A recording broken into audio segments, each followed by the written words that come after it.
it's COVID time. Why would you want to bring the shoes in the house?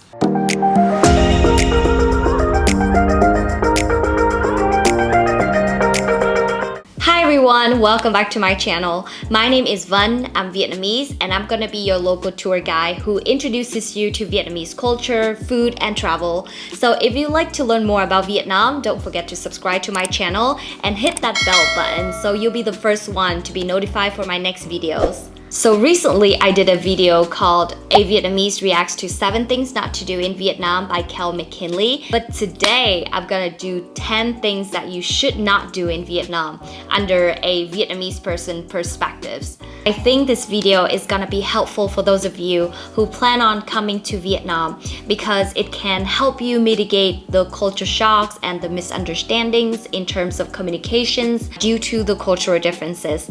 So yeah, without further ado, let's get right into the first one. We compare the weather here, especially in Hanoi, to a teenager who is going to her or his puberty because it is so unpredictable. One day it can go up to 40 degrees and then the next day it can be rainy and cold. Also, just because we have a tropical climate doesn't mean we don't have snow in Vietnam. It can snow in the northern mountainous regions of the country. I personally made a mistake underdressing when going back to Hanoi in the winter last year. I was so sure that I could handle the winter in Vietnam because I used to live 7 years in one of the coldest states in America, but I was wrong.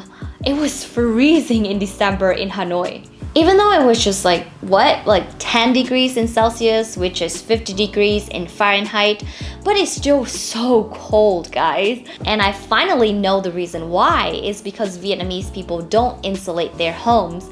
Like they have no carpets, no fireplaces, no heat in the house, you know, they just use the legendary floral blanket that every Asian knows. So yeah, it might get very hot in Vietnam and it might get very cold in Vietnam, so don't underestimate the weather. Bring your 4 seasons clothes because you never know. One of my favorite things when I came to the US to study was that I could drink tap water, the water from the faucet. But when you come to Vietnam, keep in mind that Vietnam is still a developing country.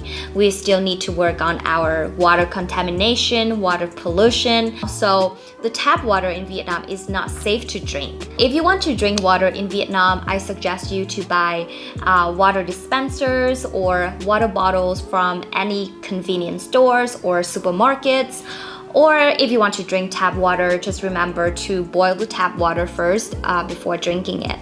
Even though you can't drink tap water in Vietnam, it's totally safe for you to take a shower, brush your teeth, or like wash your fruits and everything with tap water. If you accidentally drink tap water while taking a shower, you won't die.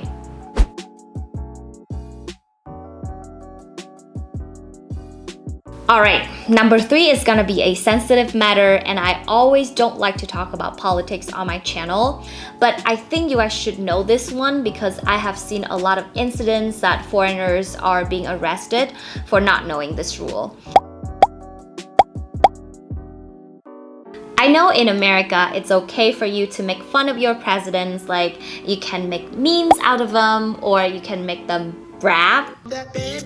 Make your mama sit tight, make your girlfriend live tight, might she choose your dead tight. I'm the bad guy. Whoa. But in Vietnam, making fun of the presidents or the Vietnamese national heroes is highly prohibited.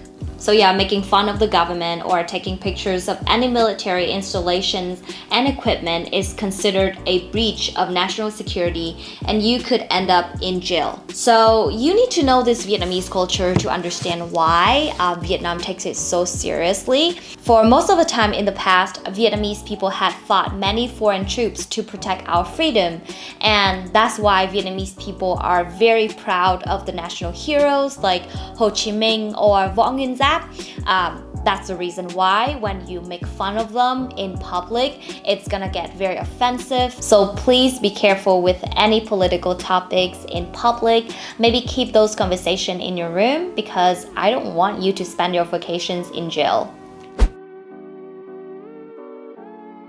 Alright, so let's say that you are in Vietnam and a Vietnamese person invites you to his or her house to have a dinner because that's how friendly Vietnamese people are, right? One of the unspoken rules in many Asian countries, especially in Vietnam, is that you should take off your shoes before entering their house. When you enter someone's house, taking off your shoes show that you care enough about them and the cleanliness of their home to go extra mile and remove your shoes. In fact, Vietnamese people are more family-oriented and we tend to have less personal space than Westerners. So there will be a lot of family gatherings and many activities happen on the floor, like having hot pot on the floor, playing cards, or chit-chatting on the floor. So yeah, we don't want you to bring germs from the outside to our floor where we're gonna sit on it or like sleep on it, you know? And it's COVID time. Why would you want to bring the shoes in the house? Alright, so you get into the house without your shoes on. Congratulations, you did a great job. And now the host invite you to sit down and ready to have a dinner. You should not play with your chopsticks. I did a whole video about Vietnamese dining etiquette and I'm gonna leave the link up here so you guys can check it out. But for the sake of this video, I'm just gonna quickly explain why you shouldn't play with your chopsticks. You shouldn't knock your chopsticks to the bowl because it's like inviting ghosts or wandering spirits from the outside to the house and they might bring bad luck to the family. Also, you shouldn't stick your chopsticks straight into the rice because it reminds Vietnamese people of funerals. People usually stick burning incense into rice to honor the dead people. These customs are heavily applied in the northern part of Vietnam. So if you're from the central region or the southern part of Vietnam, don't hesitate to comment down below to let me know if you guys apply these customs too. Vietnamese traffic can be tricky or chaotic for you if this is your first time visiting Vietnam. But no worry, let me show you how to cross the road properly. Alright guys, so today I'm going to teach you guys how to cross the road in Vietnam. Step number 1, put out your hand like this if you are too scared, so you can give the people signal that you're about to cross the road. Step 2, go with a steady speed and try not to stop suddenly. Step 3, pray. Yep, just pray that you can survive. Alright, so let me demonstrate you, okay? Let's go.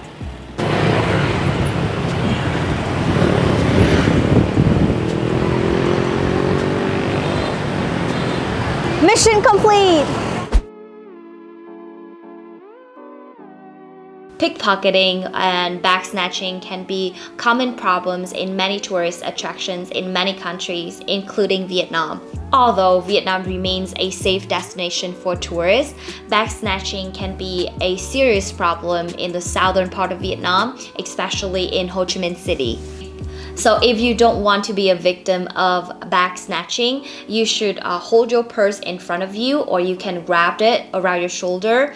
Never have your phone in public like this or your camera or any of your valuable belongings. And remove any unnecessary jewelry. Keep separate sums of money in different bags or pockets, any locations that you feel safe so you can have backup once it's lost.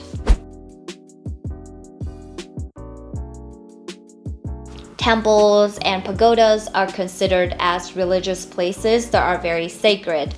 So you should show your respect and you shouldn't wear any inappropriate clothes. Inappropriate clothes mean no shorts, no skirts, no bare shoulders, anything that reveal a lot of your skin. Vietnamese generally have conservative dress codes. So if you don't pay attention to what you wear before visiting those religious places, it's considered rude and disrespectful.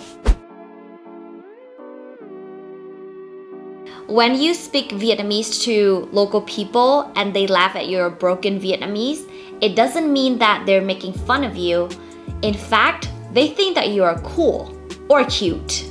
It's just a Vietnamese thing, a Vietnamese culture thing. You know, we Vietnamese get very excited when we see a foreigner tries to speak our language, and we really like foreigners who attempt to speak our language because our language is pretty damn hard. You know, we have 6 different tones, and if you don't make like a perfect pitch or vowels, one word can mean another. I remember when I first came to the US, I didn't know how to pronounce the word Coke.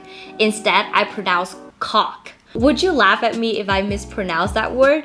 You know, like, I didn't even know that I mispronounced that word. So yeah, just don't get offended because it's normal. Laughing at somebody's embarrassment in Vietnam is a way of helping them make a light of that situation.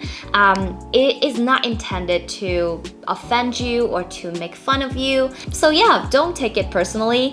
Everyone makes mistakes. Keep asking the local how to pronounce Vietnamese words, and I bet they will be happy to help you. Keep in mind that Vietnam is not a perfect country. No country is perfect. Even when I stay in one of the best countries in the world, it still has flaws.